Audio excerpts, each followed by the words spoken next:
Welcome to Football Fans Addicts.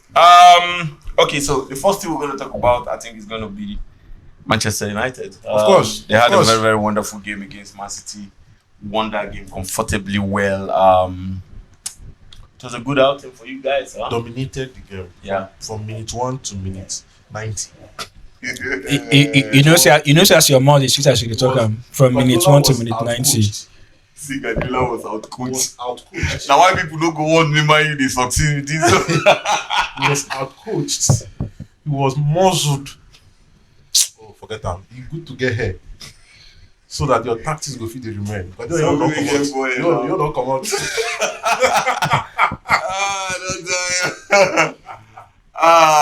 Yeah, I mean, I watched that game and I'm like, bro, is this Manchester United? Like, I think this is basically the best game I've seen them play in years. You understand? How far? How do you feel about the game? And what do you think made Manchester United to play the way they played that day? For context, this is the best a team has played against a Guardiola team in England. I won't even say just in England. Overall in his career.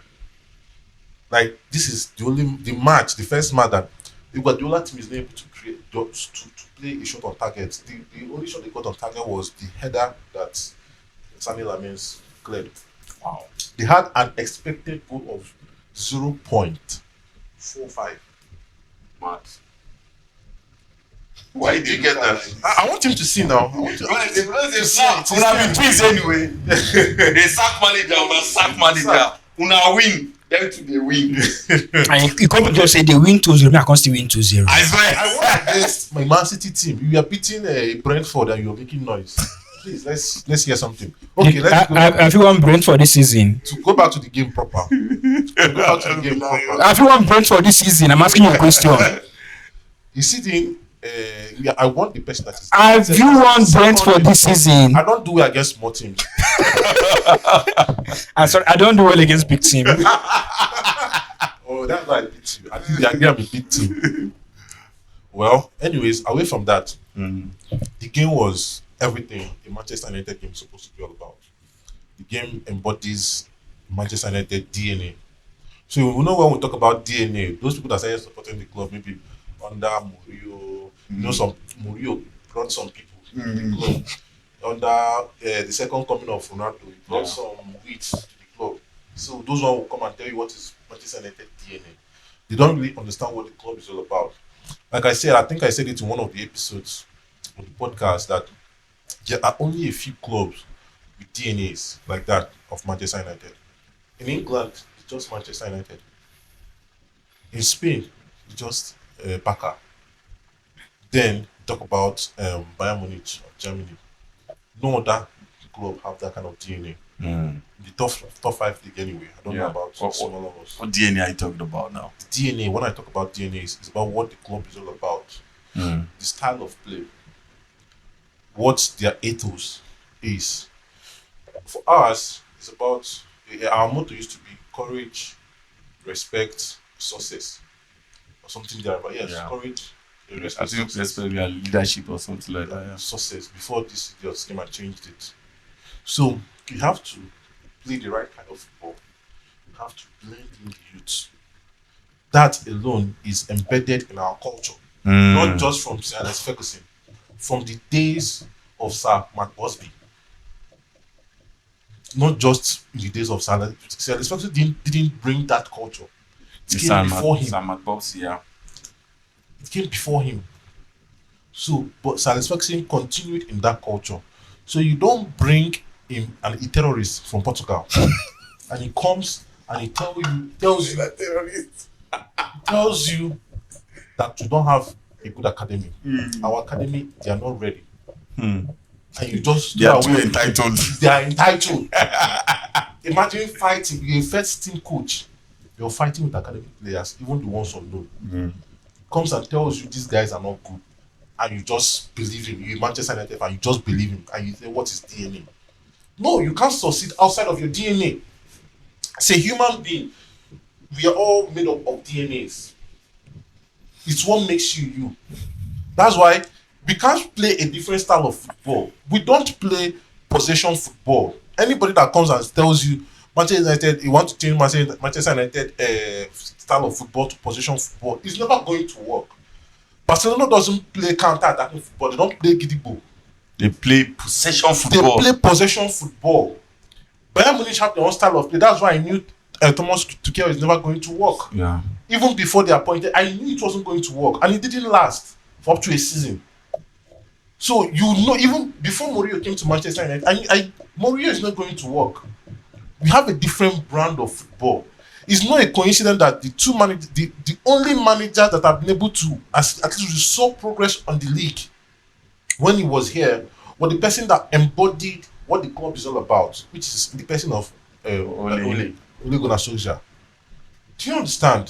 So when you blend in the youth, you play, and people call it a counter-attacking football. It's not counter-attacking football. It's about, if you have the ball, you don't. How many times yesterday were we passing? You pass, give defender. Best defender will give midfielder. Midfielder will pass back to defender. We didn't do that. It was from defense to midfield. Defense to midfield, and you're going. That is not counter-attacking football. Counter-attacking football was what we played under Jose Mourinho. We sat deep and attack when we got the ball. That's not what we did. What we did yesterday was a mid block. We were defending right from their own half. We choked up the midfield that they could not pass the ball even in the midfield. If it was a deep block, what's his name? Rodri would have had the opportunity to pass the ball between him and the people in front of him. But he was not able to do that because we stifled that middle. It was a mid block. We attacked from the front. Or we defended from the front. So we made them to make a lot of mistakes in their own half, not in our own half. In their own halves. So that is what Manchester United is all about. It's not, we don't come play, say, keep the ball, you pass, give defender will give meaningless passes. That is not what our club is all about. We have a blend of everything. There's a time you slow the ball down. There's a time you play fast. So it's knowing, the manager now knows when to tell the player, oh yeah, go, or when to say slow the game down. A blend of everything. And someone will come and tell me that brand of football is outdated. It's never outdated. So basically, what do you think carried the difference? What he did yesterday was make everything simple. He told the player, play everybody to their perfect and their perfect position and optimize what these players can do. Kept everybody close to each other. You don't see a player here and the other one is in Sokoto. So when they just play one or two passes, they bypass the midfield. We didn't see that yesterday. Everybody were close. If you are here, you have a close person to pass the ball to. There was a sequence where Bruno, Maguire, Maino, and I think what was his name? Kunha, they were just passing the ball between each other. It was Kunha, Bruno, Luke Shaw. You see that because they were in close proximity, they are able to do this. The football was not forced. Under the terrorists, the football was forced. You could see that it is forced. You forced this thing to happen. But yesterday, it was not forced to happen. Yeah. It happened naturally, as if they were playing rondos. You know, he stopped doing rondos in the training ground. Carey came back and he brought it back. Because by this, if you're under pressure, a player is attacking, you know how to pass the ball to the next player. Yeah. When you do these rondos. And Kobe Mino yesterday. A boy they say cannot play football. A boy they told you is not fast enough. How fast is Clarence Titov, please? Or how fast is P? Thank you. Pedro self is even a Nepo baby. If a Nepo baby, with how slow he is, or how slow he was able to control the midfield that much, talk more of this guy. When you look at Mino, you know you look at football. Yeah. That boy, there was once selling he sold Semenyo yesterday in the midfield. Till the match finish, Semenyo don't know where he did for pitch. The boy is good. This boy breeds football. After the match yesterday, Man United Academy boys were making posts on Twitter or on Instagram. One of them said freedom. The other one said he's back. This one he belongs here. That has to tell you that these guys have I've not been happy with the first team. And they've watched mine And and they- knew that, they man, know- this guy they is know the too talent good this for boy him has. to be on the bench. They know the talent this boy has. All right, now, just for me, realistically, bro, how far when you see that Manchester United game yesterday, how you take feel? Do you think okay, they don't come back, or you feel like I didn't do that? Yeah, I need to get banter away.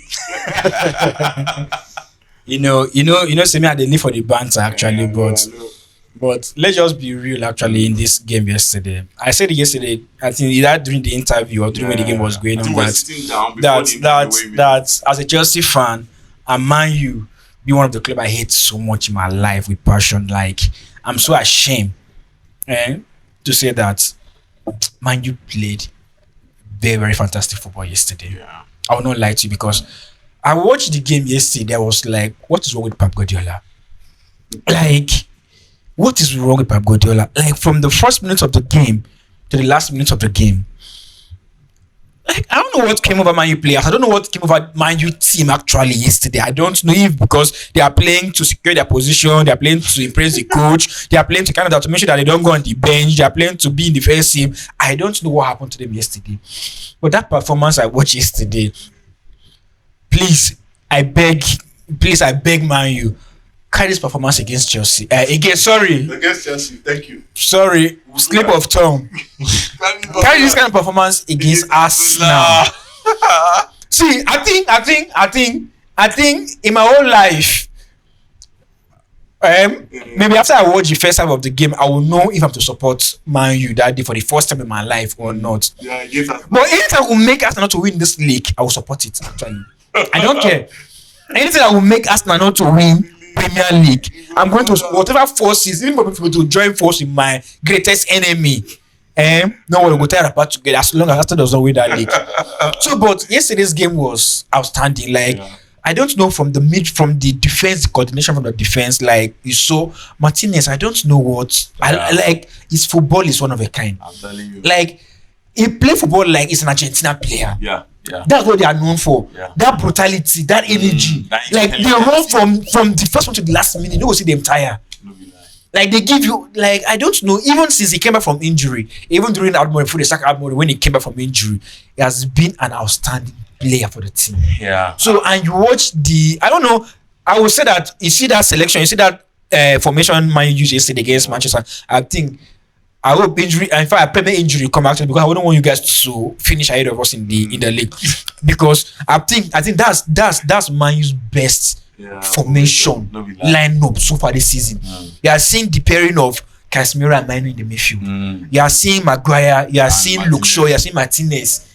I think the only bandit we will get now another Portugal person. Dalot. True, and no, that had a good performance. I go see. Anytime you tell me say Dalot they get good performance, now nothing you they call from me. But Dalot did not play badly yesterday. The number of position he missed yesterday, the number of wrong passes he made yesterday, no player. Because Ahmad was not helping that guy. No, Ahmad was not helping that guy. Anytime Doku holds ball, anytime Doku's hold ball, he meets Dalot. And you know, it's Dalot and Ahmad that plays the same way. At least you don't pass, you don't say you don't meet your two. At least go and support your two. If there's anybody that even made that game easier for Dalot, it's Ahmad. No, for the game I watched yesterday. So as I was saying, realistically, I beg. May una come sign Dalot. He go augment. No. He go help Garnacho. We don't sign Dalot. No. He go help. We don't sign old players. We sign young players. We don't sign old players in our club. No. We sign under 14 actually. No, we sign under. We don't sign under 18. We sign under 14. So like yesterday's game, like that was the best performance Man U have had. Yeah. And I think that performance was just amazing, and I feel like who really impressed me yesterday, I think aside from Mino, I don't really want to talk about because his talent is just there. But you see Martinez, you see how Maguire yesterday. Martinez especially, after what Nicky Boot and Posco says about him, for him to give that kind of performance yesterday and make sure that Haaland did not even have one shot on target. It was out of the world. Final question, man. Do you think you guys can make it into the top 4 this season? Of course. Sure, of course. Do you think we can make it to top 4? Man U. Man U can make it to top 4. Man U will finish latest I'm making it top 5th, 6th. Then Man U will Do finish. you know why? But 6 actually. Do you know why? You don't do. You are like this. You don't do. All right, man. Let's get to the Chelsea game. Liam got his first win in the Premier League yesterday. What a wonderful win, 2-0. I know you're not happy about the win anyway because of the performance, but it is a win, bro.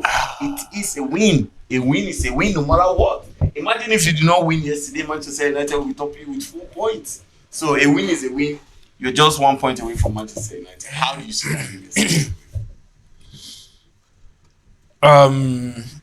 As a Chelsea fan, my team won, so yeah, that one still there. I go happy, yeah, that one day, but the performance was not up to. In fact, I don't know. I see personally, other Chelsea fans out there, if you're watching this video, all of you that are watching this video, anything when I talk, you don't consign me, but I'm not expecting anything extraordinary from this team, this Chelsea team this season, like to the end of the season. Is it because of the manager you're not expecting the team, or because of the players? You don't believe the players. See, if you have a manager, that believes in the team. You have a team that believes in the manager. If you have a manager that believes in himself 100% and does not believe in the player doesn't believe in him, he can't do anything. And even if you have the best players on pitch and they don't believe in the manager, you can't do anything. So that's just the true fact about this football of a team. Because come on, just since Bole and Klalek, because I named, they took over this our Chelsea team, I think they have signed more coaches than what Abramovich signed in his career in Chelsea. Like they're second managers as maybe they're changing boxes a bit. I don't even understand.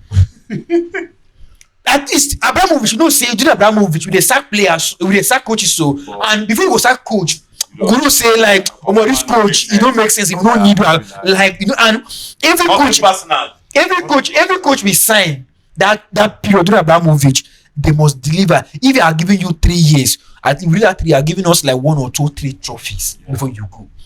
The youngest coach Abramovich signed was Villas Boys. And that guy not reach 1 season when they push him because the performance was not coming. He said that guy come out. And you get so I don't know. To some extent, like I said earlier in one of the interviews, like I don't know what Liam is bringing to the team. He has to prove himself otherwise before a fan like me will believe him 100% that okay, this is my coach.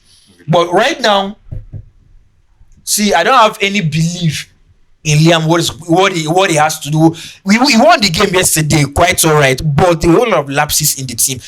Maresca could not allow those lapses that like I saw yesterday. Like they were no close marking. They were not controlling. They cannot control the ball. They cannot give accurate passes. Like they were not marking. You are seeing a player. You are holding ball. You want to jiggle everybody. You want to kind of play the ball by yourself. Like a player is holding ball. Next player is in the other side. I didn't understand.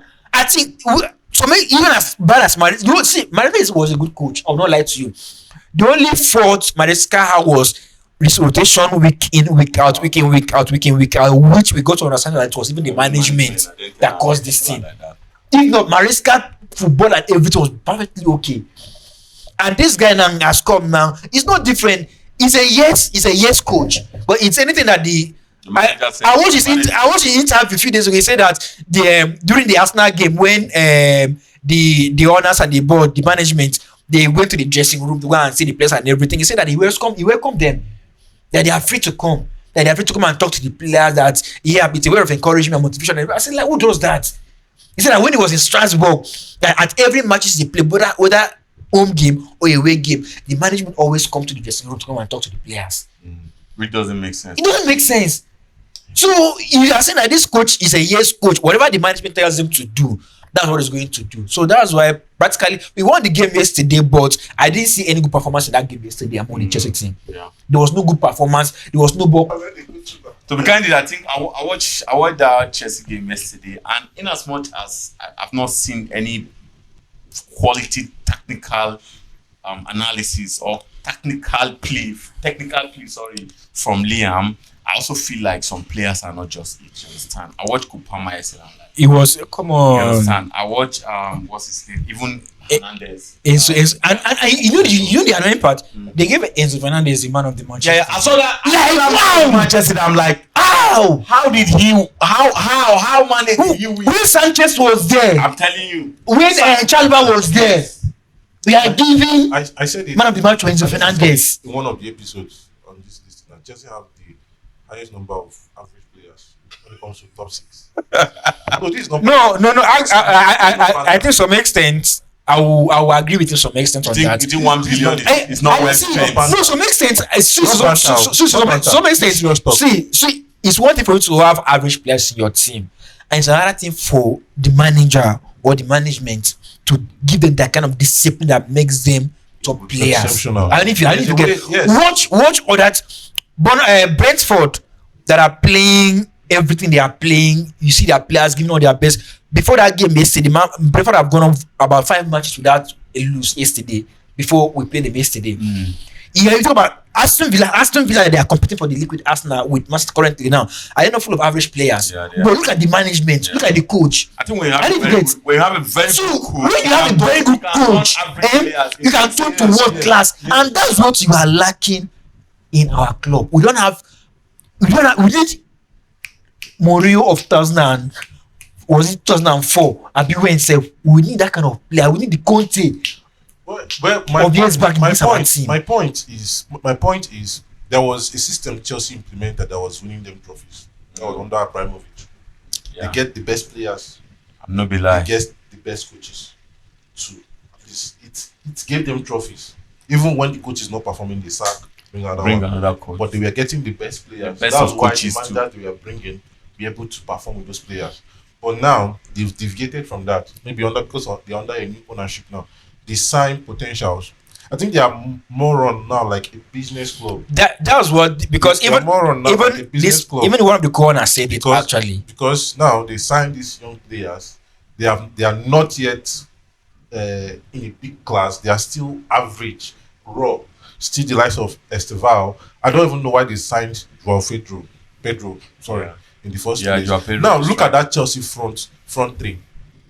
What does it comprise of? Is he the former Pedro of Wolves? That how many goals? What was his highest goal in the season? Is it Garnacho, still raw, an average? Esteval, still raw, an average? Is it Delap? Gittins. How many seasons has he spent in the top flight? Gittins. What has he achieved? Then you come to the midfield. I think the only person I can point out there is Caicedo. Enzo is hype. Is it Santos? Who again is there for me to call? In the defense, of all the defenders, I can only mention Cucurella, James, then Fofana, that is always injured. You get? So where are the players? Now, it's not even about the managers. Now, if you have the good players, at least the manager can come in and do a good job. Maresca, when he was here, did a good job of being able to manage this player. They were punching above their weight. Yeah. They are punching above their weight because at least he had them performing. But there were a lot of interventions. There were a lot of interventions from the outside, of which they were supposed to just let him work with the team the way he sees fit. Now, Maresca is no longer there. Any manager you bring in currently to Chelsea will have to be a really good manager to get the best out of his players. And funny enough, we can't actually get any good manager out there because even the owners are not prepared to sign any good manager. One of the co-owners said that they want to use the club to do a business just like he mentioned Brighton. You know, he said that Brighton, even if they are a mid club, but the way they run their club, the business and everything. That's what one of the co-owners. That's what one of the co-owners said, that they are going to kind of like they are going to run the club on the model of Brighton, because even as a mid team, but the way they run their finances, they don't go above their paycheck. I mean, like it was kind of like business. Like I said, look at what they have reduced. It's bad at my end. It's bad at my end. But for Chelsea, there's a new look. There was a time, even when you talk about coach failure, players stepping up and everything, we saw that during the times of the likes of them, John Terry, likes of them, Lampard and everything. Even as good as Mourinho, when Mourinho even came back in second, even as good as Mourinho was, when they lose a game, it's not even about Mourinho. I've said that most time when they lose a game first half, when they go to the dressing room, John Terry will, in fact, they will shout at all the players. He will just sit down. Look, you just sit down and watch. Like John Terry, as a captain, will be the one to stand up, challenge all the players in the dressing room, and urge them, like, demand a good performance in this second half to have for them to go and change the game. Like, it will show, like, even Mikel said in one of his postcards, Mikel also said in front of a postcard cell, that whenever they lose a game in the first half, because of their awful performance, that when they go to the dressing room, when John Terry, they use their eye, they see. But you should not be small. And by the time they go back to that game in the second half, this always changes. But we don't have that kind of caliber of players in this team right now. I think that's one of the things that's one of the biggest things we are missing in this team currently. So as a club, in as much as you're signing young players for the future, you need to sign experience players with class. Yeah. When we say young player PC, they will respect. Senior player fit tell you, what you do so no make sense. You go respect them. I think they serve as an anchor in the dressing room, in the likes that if you go to, okay, let's say Manchester United for an example, you have the likes of Casemiro, you have even Maguire to an extent that even Luke Shaw, you have Bruno Fernandes, that these boys look up to. These are like senior players. Even before he left, Rafael Varane, before he left, these are players people look up to. Just used to have it in what was his name? Thiago. Thiago, I think he was like the last one. Yeah. It was the last oldest players we had. And you see that at least they had people, the players, they had someone they were looking up to. But I think after that, now, even that person there is not even up to, I don't know if they are up to 27. Yeah. No, I think the oldest is Tosin, which about, I think Tosin about 26, 27 years. Call him Uncle Tosin. So that's why I even call him on because he's the oldest player. Yeah? So like I don't know, but somehow crazy, man. I don't know the protest they had yesterday. I just saw the protest because they call out the owner that they should leave their club. They should leave their club forever. And I don't know. In this protest, I just believe make one new owner come. Many new owners. I mean, people just come bring this. I want to buy Chelsea. Like me Arab come. You say me they put money. Say I want buy Chelsea. They are killing us. All right, now finally, bro. You think they're not going to film it up for this season? Chelsea is not making top for this. Chelsea is actually making top for this season. Yeah, so the top four is going to be Aston Villa winning the league. Man City cannot win the league again, except Arsenal drew yesterday, so they still had a chance. But if Aston Villa win their game against Everton this evening, which I expect them to win this evening, I'm going Aston Villa first, either Aston Villa, Man City first, Arsenal always second, then either of the Aston Villa or Man City third, then Chelsea fourth, Newcastle is going to come fifth, then Man U is going to come sixth. You say Man U go where? Sixth. Newcastle, you won't believe that. I go comfortable. I go to 4 comfortable. I go to top Man U with at least 5 to 6 points in that top 4. Yeah, in every season. Oh wow! All right, man. Arsenal drew their game yesterday, an unfortunate draw. That I mean, they had all the advantage yesterday. After Manchester United won their game against Man City, they would have won Nottingham Forest. They said they would be 9 points, and it would be like a mountain to climb. But unfortunately, they drew the game yesterday, bro. What do you think? Do you think they still got chance, or you think? And what do you think went wrong yesterday? Because I watched the game yesterday, and I feel like, in as much as you can't start a game, after you watch Manchester United won Man City, you can't now go into that kind of game. You bench Trossard, you bench Saka. It doesn't. For me, it don't make sense at all. I'm like, bro, what are you doing? Even if maybe you don't think, now this formation I won't use before. But as soon as Man City just lose like this, you go say, we'll start this game on a sharply, we'll start well. Because Nottingham Forest know the small club where just go their home win. And you know the kind of manager that is coaching Nottingham Forest. That boys have been defend like tomorrow day. Baba get draw yesterday. He shake, he clap for the whole stadium. That was more like a win to them You actually understand? yesterday. And again, I think there's a player that we are not